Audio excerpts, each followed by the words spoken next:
Las Escrituras nos relatan claramente que Dios intervino de manera impactante, impresionante, poderosa, para sacar a su pueblo de Egipto, para sacar a su pueblo de la esclavitud. ¿Sí? ¿Están conmigo? Dios intervino, Dios rompió con lo natural, se manifestó y sacó a su pueblo de la esclavitud, al igual que lo ha hecho con nosotros. ¿Se acuerdan? Egipto, Moisés, las plagas.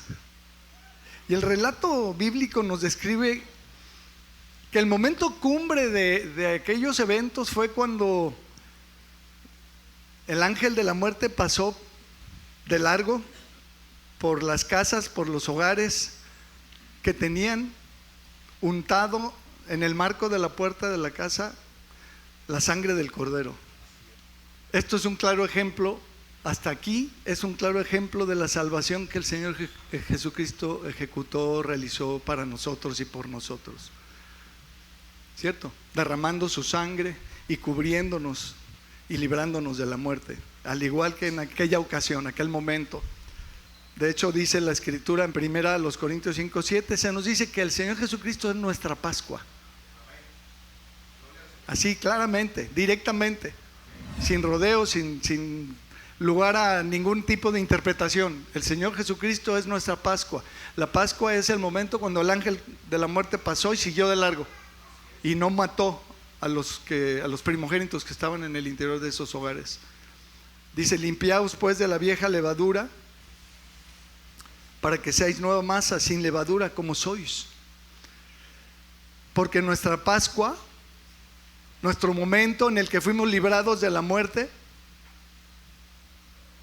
que es Cristo, ya fue sacrificada por nosotros. Nuestra Pascua es Cristo.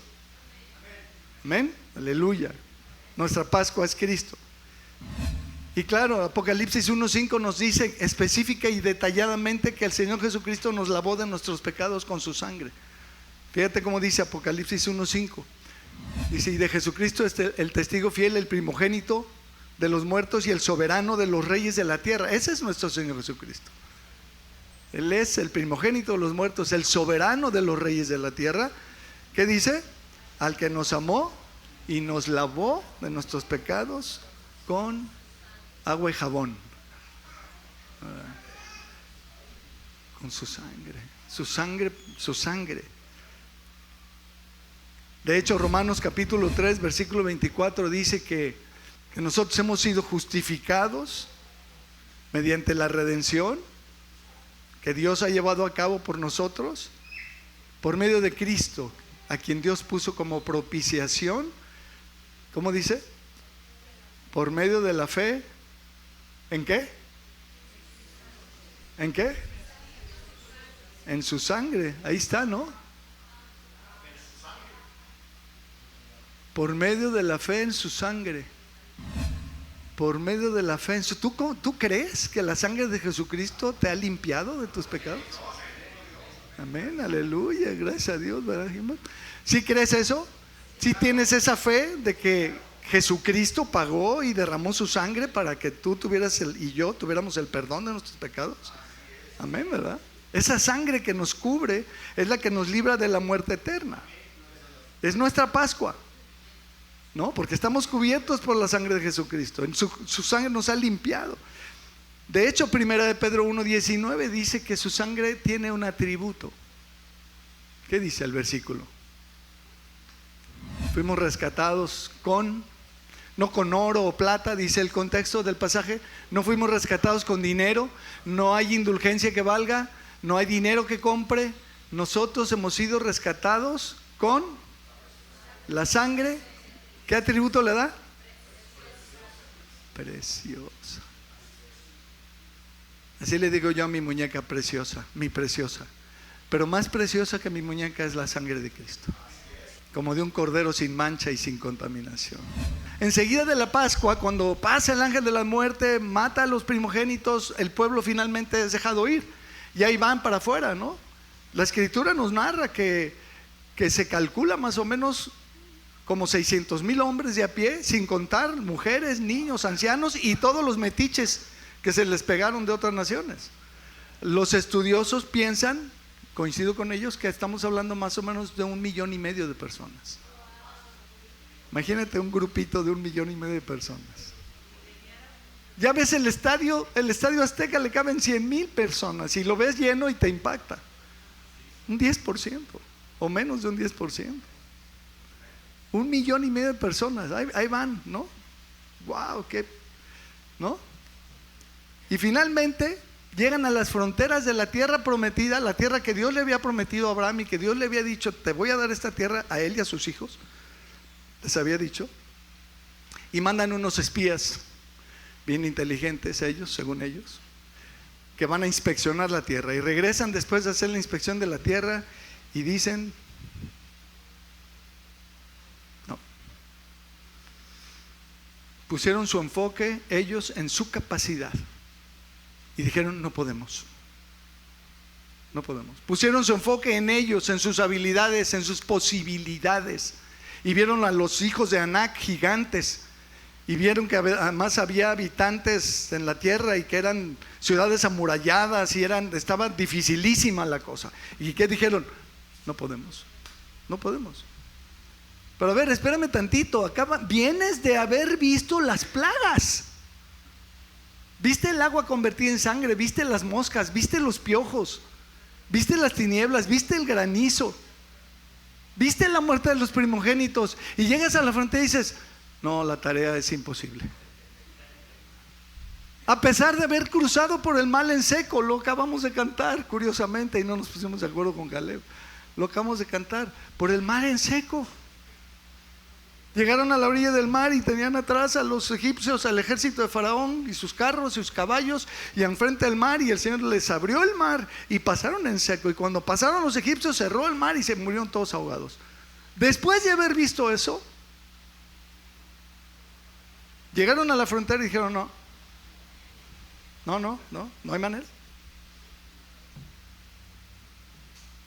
Luego empezaron a caminar por el desierto y iban con una columna de nube delante de ellos que les guiaba, y una columna de fuego en la retaguardia que les protegía. Tenían la protección y la guía y la dirección de Dios en su vida. Y llegaron a la frontera después de haber visto eso y haber vivido aquella cosa, y dijeron: no, está muy grande el paquete. No solo eso, sino que de repente, obvio, les da hambre, ¿no? Y Dios les da el maná, ese pan del cielo. Y experimentan un fenómeno que extrañísimo, misteriosísimo, una roca que los seguía. Se acampaban aquí, ahí estaba, y la roca ahí está, y sigue, y se movían para allá, llegaban allá, y ahí está la roca otra vez. Los andaba siguiendo una roca, y de la roca salía agua, y tenían agua para todos en el desierto, comiendo pan del cielo, bebiendo agua del cielo. Y llegan a la frontera y dicen: no, está en chino. Y esa actitud no le gustó al Señor. Y todos los que dijeron: no se puede, después de haber visto todo lo que vieron, el Señor dice: bueno, ustedes no van a entrar. Israel entró en la tierra prometida después de que murió el último en el desierto. Veamos este resumen en 1 Corintios, por favor. ¿Hasta aquí me sigues? ¿Sí? ¿Vas conmigo? 1 Corintios capítulo 10, versículo 1. Primero vamos a leer del 1 al 5. No, el 1 al 5 primero. Dice: porque no quiero, hermanos, que ignoréis que nuestros padres todos estuvieron bajo la nube. Amén, ya lo vimos, ¿verdad?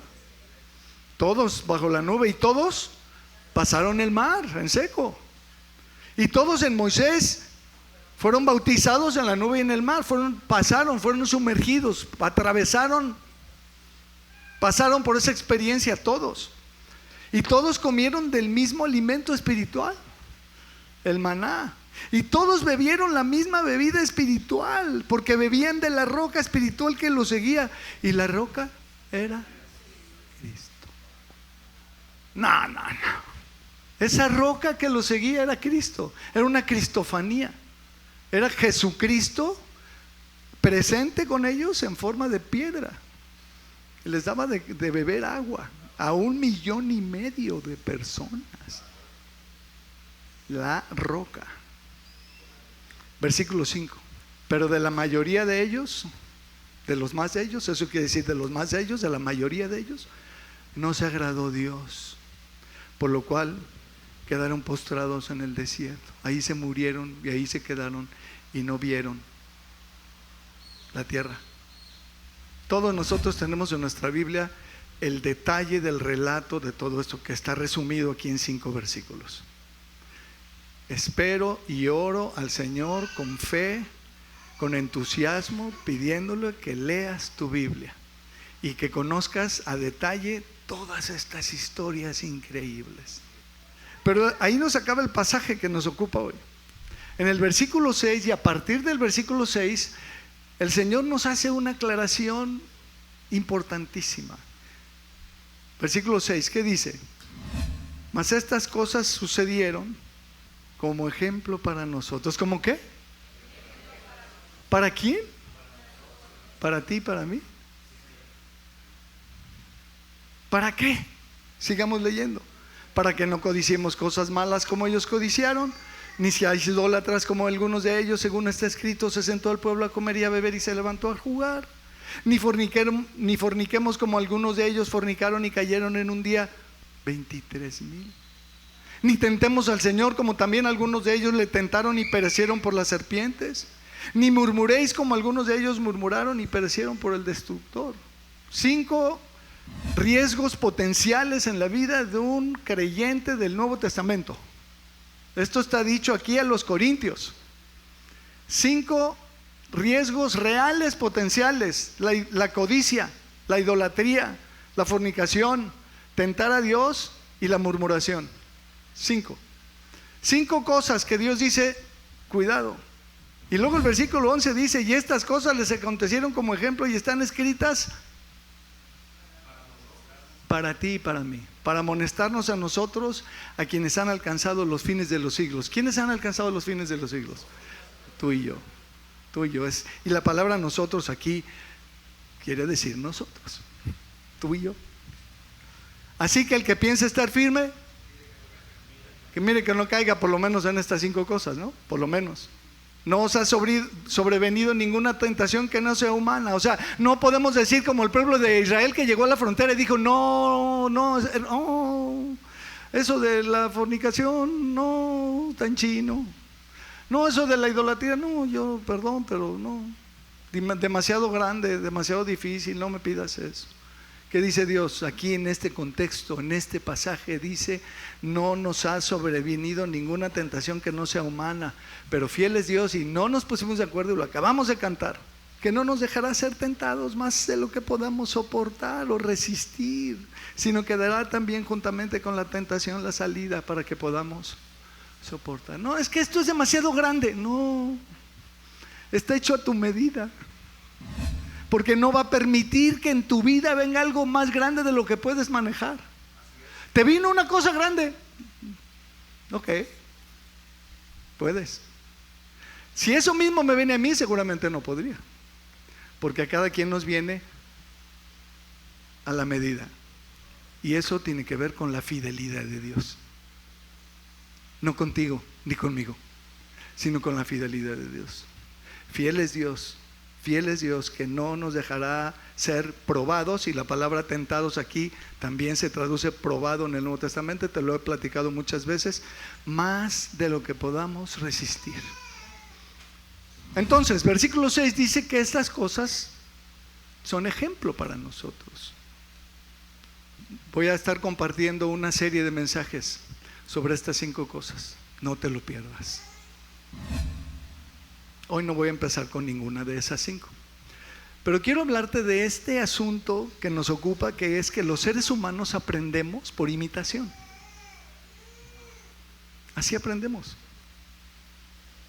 He estado viendo un material, o estuve viendo hace un tiempo un material en donde explican, lo vi cuando estuve en la carrera estudiando parte de mis materias y de mis tareas, cómo aprenden los niños, los bebés. ¿Sabes cómo aprenden? Por imitación. Se te quedan viendo la cara y ven tus gesticulaciones y oyen los sonidos y aprenden a reproducir lo mismo. Entonces si les hablas in English, ¿no?, aprenden inglés, y si les hablas en alemán, aprenden alemán. Y si ven, el niño está viendo cómo gesticulas para hablar en español y está oyendo y lo va intentando y empieza papá, ¿no? Empieza a descubrir cómo es que puede imitar, puede reproducir lo mismo, y así aprendemos a hablar todos, y así aprendemos muchas cosas de la vida. Estamos así diseñados por Dios para aprender por imitación. Es parte del diseño de cada uno de nosotros. Y en la mayoría de los casos somos profunda y poderosamente impactados por el ejemplo de otros, principalmente en nuestra casa, en nuestra familia. El impacto que recibimos de nuestros padres y de nuestros hermanos mayores, porque de los menores no, porque no estaban, ¿no? Todavía no, aunque a veces también de los menores, y de los tíos y de los abuelos y de los...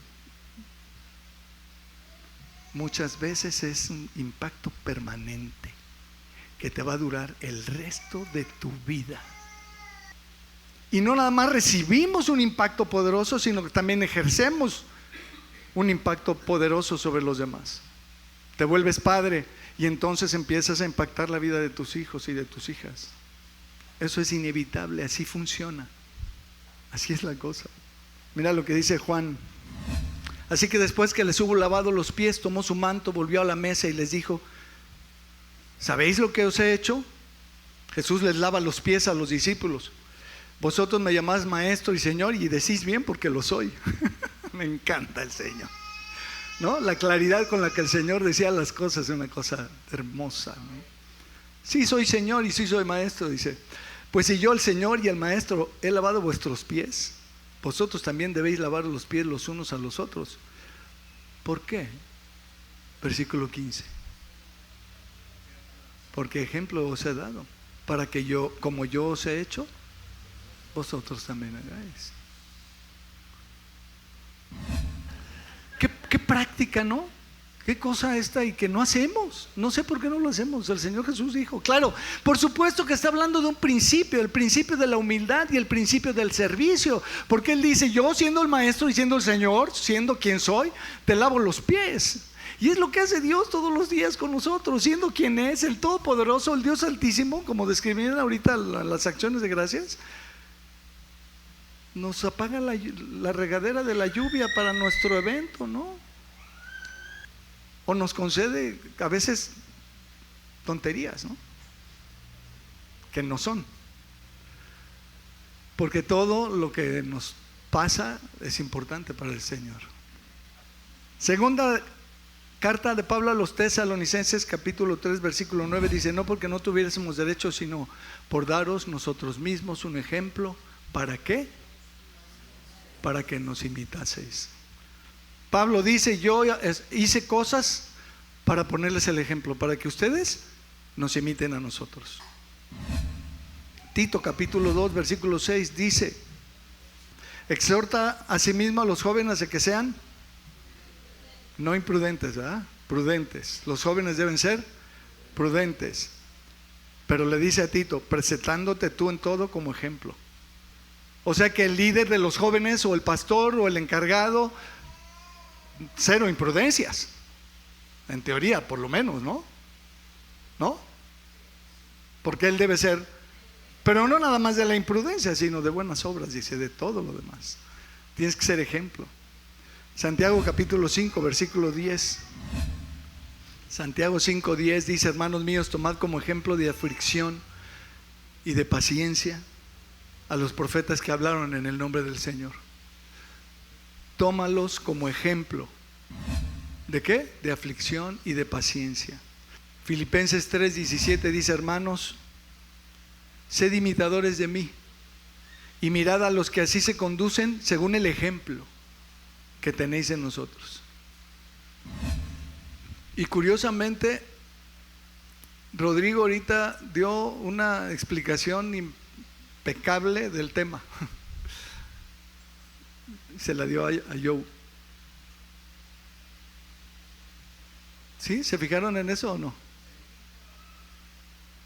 El peso del ejemplo, el peso de la trayectoria, el peso del moral de haber pasado y vivido un camino con Dios. Tiene un peso abrumador. De hecho, a los pastores Dios nos dice ahí en 1 Pedro 5:2, y fíjense bien lo que voy a decir. ¿Están listos para una declaración impactante del chalán de esta iglesia? 1 Pedro 5:2 dice: apacentad la grey de Dios que está entre vosotros, cuidando de ella, no por fuerza, sino voluntariamente, no por ganancia deshonesta, sino con ánimo pronto, no como teniendo señorío sobre los que están a vuestro cuidado, sino siendo ejemplos de la grey. Escucha lo que voy a decir, por favor. El día que yo te dé un mal ejemplo, por favor, se organizan y me quitan y me sientan, porque aquí Dios nos dice a los pastores que debemos ser ejemplos de la grey. Pero más allá del ejemplo que yo te pueda dar, que es un ejemplo pues muy subjetivo, muy relativo, muy limitado, lee conmigo el capítulo 2, ahí donde estamos, capítulo 2, versículo 20. 2:20 dice: pues qué gloria es si pecando sois abofeteados y lo soportáis. ¿Qué chiste tiene? Es lo que está diciendo. Mas si haciendo lo bueno sufres y lo soportas, esto ciertamente es aprobado delante de Dios. Pues para esto fuimos llamados. Para eso fuimos llamados. Porque también Cristo padeció por nosotros, dejándonos ejemplo. ¿Para qué? Para que sigamos sus pisadas. ¿Lo has vivido? ¿Alguna vez has pasado por un terreno lodoso, riesgoso de caer al agua o al meterte, hundirte en el lodo, y el que va adelante ya pisó y ya viste que ahí está su huella y ahí está firme? ¿Lo has vivido? Yo sí, más de una vez.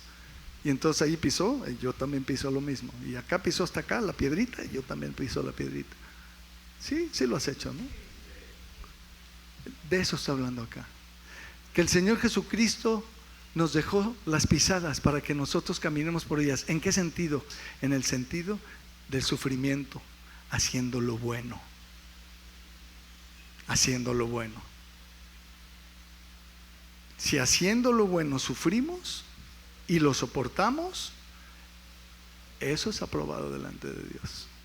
O sea, tú has hecho lo bueno y te has portado bien, has andado caminando bien con el Señor, y eso te trae sufrimiento y lo soportas y no revientas, eso es aprobado por Dios. Dios dice: bien, eso quiero, porque es el ejemplo que te puse.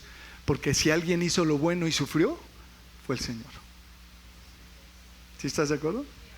Entonces necesitamos, mis amados, dejar que los ejemplos que Dios nos ha dejado, tanto en su palabra como en lo que el mundo que vemos, hagan su efecto sobre nosotros.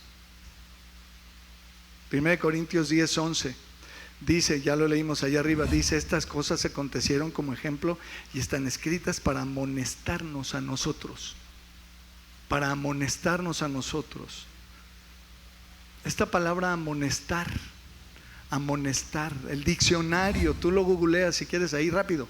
El diccionario dice: hacer presente a uno alguna cosa para que se considere, para que se procure o se evite. Eso es amonestar. Eso es amonestar bíblicamente. Se parece al efecto del ejemplo, porque alguien te pone el ejemplo y dices: a ver, ¿cómo lo está haciendo Iván? No, o sí, y entonces ya me voy por ahí o me voy en contra. Y así lo vivimos todo el tiempo en nuestras casas. Algunos de nosotros tenemos la afectación positiva o negativa que dejaron nuestros padres sobre nosotros. Y si mi papá fue un jugador empedernido y perdió su dinero jugando, a lo mejor yo voy a decir, ese es el camino. Y voy a empezar a jugar. O a lo mejor voy a decir, ese no es el camino, porque perdió todo su dinero y nunca ganó. Entonces, jamás juego ni de broma. ¿Sí lo has visto?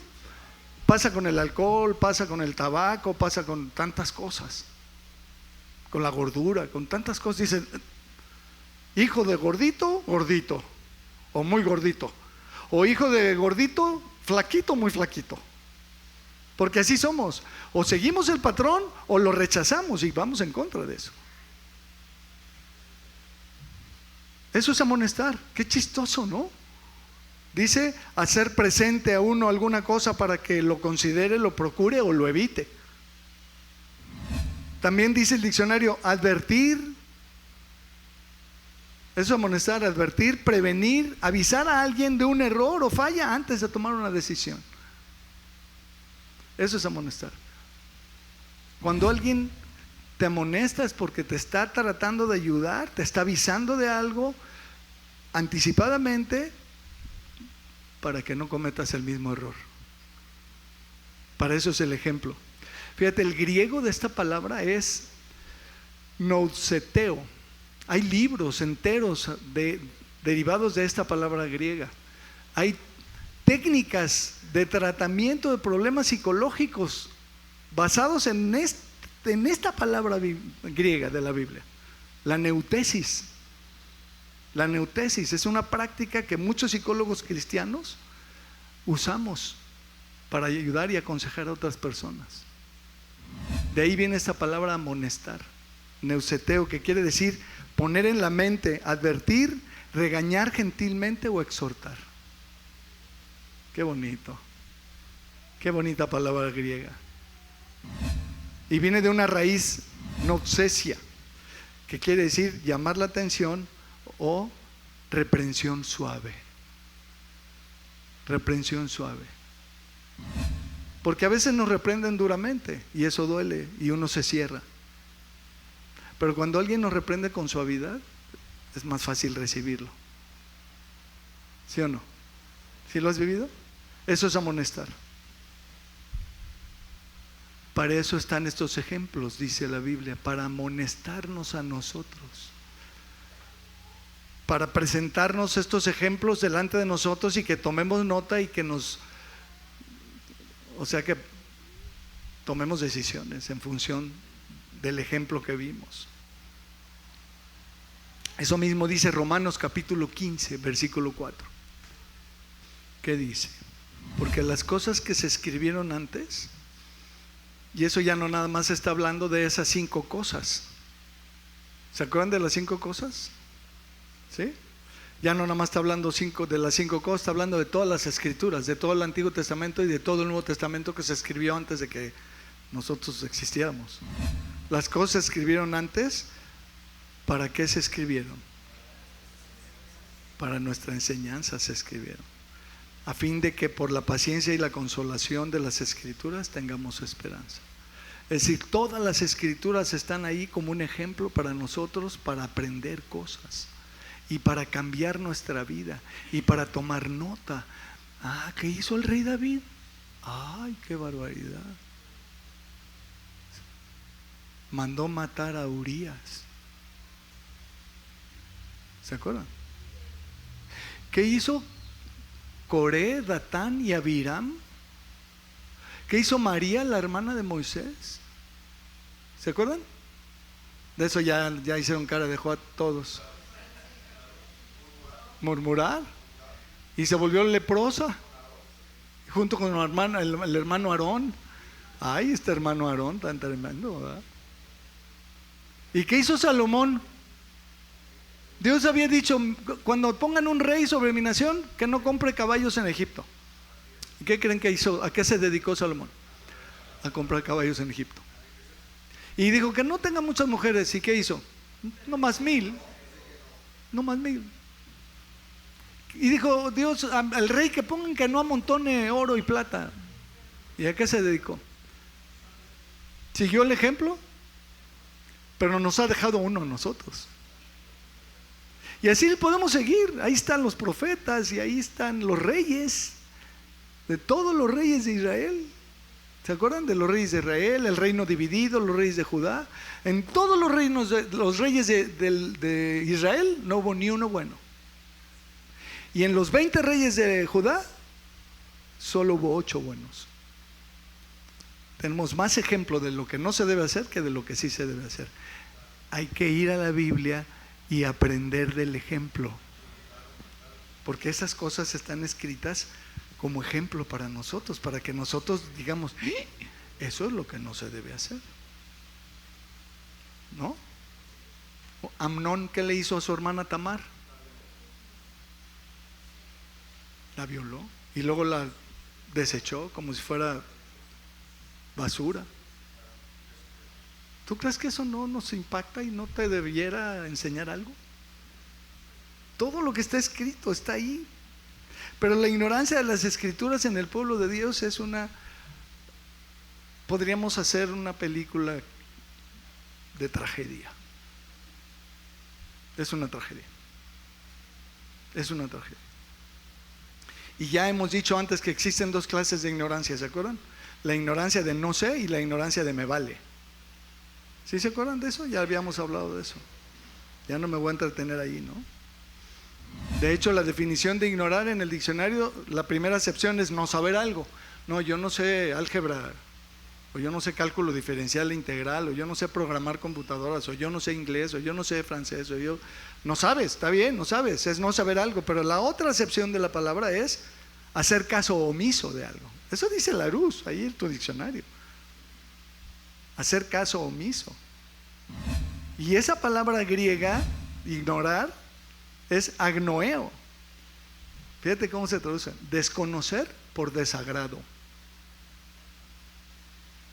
Desconocer por desagrado. No me agradó lo que me dijo Dios y entonces lo desconozco. Y lo grave son las consecuencias cuando yo ignoro con ese tipo de ignorancia. De que Dios ya me dijo algo y lo ignoro. Y es alarmante, y es dramático, y es impactante, y es aberrante, y es terrible, y es devastador. De lo que te estoy hablando. Todo el tiempo estamos oyendo de jóvenes cristianos que se casan con personas no cristianas. Y no me digan que no saben que no se deben unir en yugo desigual, porque sí saben. Al menos el caso raro de un recién convertido, pero casi siempre pues, ahí está en la escritura. Y no solo eso, sino que además a la cama de inmediato. De eso hablamos el viernes en la reunión de matrimonios, ¿no? Así, a las 2 semanas de que se conocieron o de que empezaron a ser novios, ya, a la camita, como topollillos, ¿se acuerdan? A la camita, a la camita. ¿Sí se acuerdan? Es una tragedia, hermanos, es doble falta. Como en el tenis, ¿no? Es doble falta. Ya es una falta irte con un inconverso, pero es doble falta acostarte con él. Y no estoy diciendo que entonces mejor acuéstate con un convertido, no estoy diciendo eso. Pero al menos sería una falta, no 2. Y si tú lees la Biblia en el Antiguo Testamento, vas a descubrir lo aberrante que es para Dios que su pueblo se mezcle con los no creyentes. Es una cosa de temblar al leer los relatos. Y ese es un caso dramático. Pero otro caso dramático son aquellas esposas que no se quieren sujetar a sus esposos por desagrado. Dios dice que no. Señor, ¿no tienes alguna otra ocurrencia? ¿Algo mejor? Porque sujetarme a este animalito del bosque. Esposos que no quieren tratar bien a sus esposas. Y no porque no sepan. Claro que lo saben, como vaso frágil, con ternura, con cuidado. No, unos maltratos horribles. Un abuso verbal y psicológico que dices, ¿qué? ¿Eso te dijo tu viejo? No es cierto. Hombres que han hecho a un lado, que dicen, Dios dice que la trate. No, hombre. Gritos, sombrerazos, insultos. Hijos que no quieren obedecer a sus papás. Papás que no quieren educar a sus hijos bíblicamente. Son tragedias. Inconversos que no se quieren convertir como Dios dice que hay que convertirse. Ese es el dilema de la vida. ¿Se acuerdan al Señor? Señor, no se haga mi voluntad sino la tuya. Y entonces por eso también tenemos en la Biblia ejemplos de desobediencia y sus consecuencias. Y déjame decirte, mi amado, que siempre que hagas lo contrario a lo que Dios dice, va a haber consecuencias. Hebreos 4:11, procuremos pues entrar en aquel reposo para que ninguno caiga en semejante ejemplo de ¿qué? De desobediencia. Las desobediencias también son ejemplares y también podemos aprender de ellas para no caer en ellas. Amén, un amén por favor, un aleluya, algo, aunque sea una aleluyita. Segunda de Pedro 2:6.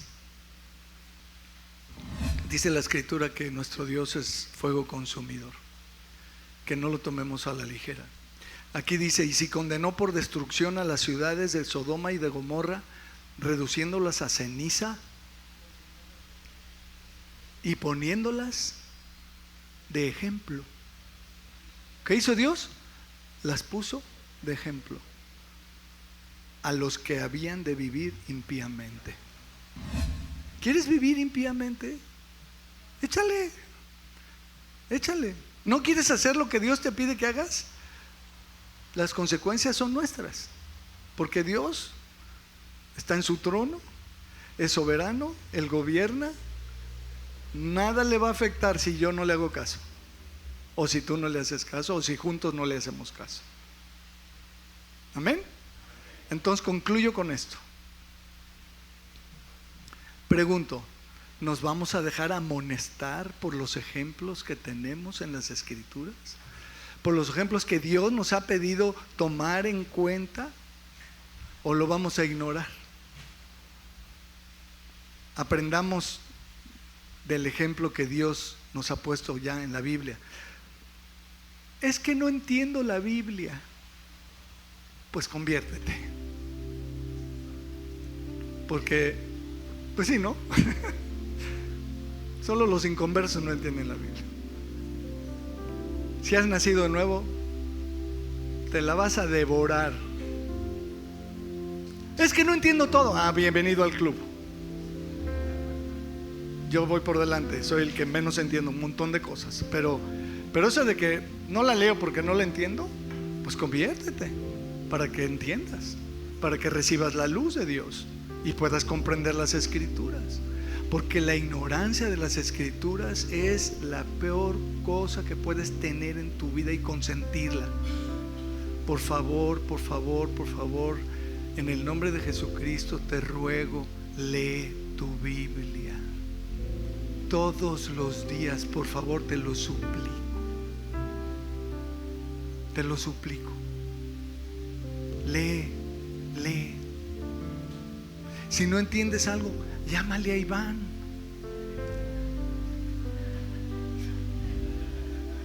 Sí, que se formen las llamadas ahí en tu teléfono. No es cierto, para eso estamos. ¿Y sabes qué? Para eso damos los cursos.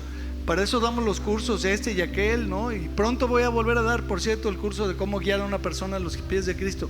Y si ya lo tomaste, vuélvelo a tomar y repásalo. Para eso hacemos todo lo que hacemos. Y para eso es la reunión de varones, y para eso es la reunión de matrimonios, y para eso es la reunión de damas, para aprender las Escrituras. Repaso este texto, dice: y estas cosas les acontecieron como ejemplo y están escritas para amonestarnos a nosotros. Ya vimos que es amonestar a quienes hemos alcanzado los fines de los siglos. Así que el que piensa estar firme, mire que no caiga. Yo pienso estar firme. ¿Te sumas? Yo pienso estar firme. En mi mente está la firmeza. Súmate y di: voy a estar firme. Y si Dios me pide que perdone, perdono. Y si Dios me dice que me sujete, me sujeto. Y si Dios me dice que dé, doy. Y si Dios me dice que ore, oro. Y si Dios me dice que comparta de la fe y del mensaje del evangelio, lo comparto. Y si me pida Dios.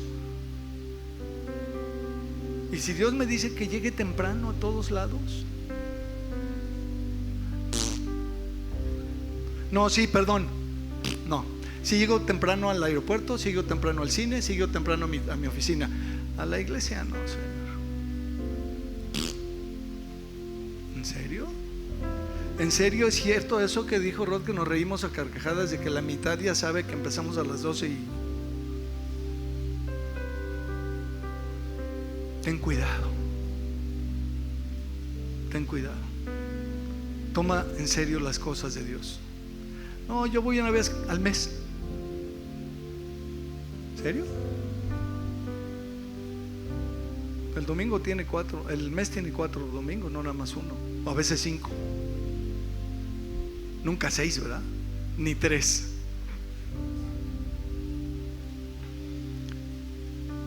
El que piense estar firme, mire que no caiga. Mantente firme. Toma decisiones para Dios y manténlas. Di: sí, Señor, voy a perdonar. Sí, Señor, me voy a sujetar. Sí, Señor, voy a amar. Sí, Señor, voy a educar bien. Sí, Señor, voy a hacer lo que me pides que haga. Sí, Señor, lo voy a hacer y lo voy a hacer bien y con todo mi corazón. Y si sufres haciendo lo bueno y el bien, gloria a Dios, porque Dios está contento. Porque eso es agradable y aprobado delante de Dios. Es que sujetarme a este pelmazo, pues sí, es que es horrible. Sí, súfrelo. Súfrelo. Y Dios está feliz porque estás sufriendo, haciendo el bien, sujetándote. Porque Él dice que te sujetes, o que ames, o que cumplas el deber conyugal. Ay, no, cabrón, aguántese. Es lo que Dios dice, Corintios 7. Cumple el deber conyugal. Sufres haciendo el bien. Sí, súfrelo. Igual y en una de esas aprendes a disfrutarlo. Podría ser, ¿verdad? El único que se rió fue acá.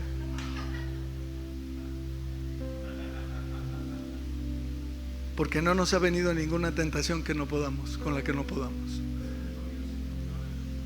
Escucha al Señor, por favor. A mí no me veas. Yo no escribí la Biblia. Escucha al Señor, escucha al Señor. Y hazle caso al Señor. Dios es fiel. Vale la pena. Dios es fiel. Dios es fiel, nos va a echar la mano. Te va a echar la mano. Si te cuesta mucho cumplir el deber conyugal, te va a echar la mano el Señor. Y si te cuesta mucho perdonar, te va a echar la mano el Señor. Y si te cuesta mucho sujetarte o lo que me digas, diezmar, pásenle la caja a Enrique, por favor. No, aleluya. ¿Te cuesta trabajo hacer el bien? ¿Sufres por hacerlo? Aleluya. Es el llamado que tenemos. Hay que mantenerse ahí firme y dejar que Dios nos impacte con las cosas que ha dejado en su palabra y que la Biblia nos transforme. Pero léela, por favor. No te conformes con estos 50 minutos de prédica. No es suficiente. Tú necesitas diario. ¿Verdad, Iván? ¿Alguien más? ¿Un amén chiquito? ¿Un amencito? ¿Un amencito? O sea, yo lo digo por mencito. Vamos a orar. Ponte de pie ahí en tu lugar. Ponte de pie. Quiero ser un reflejo de tu amor.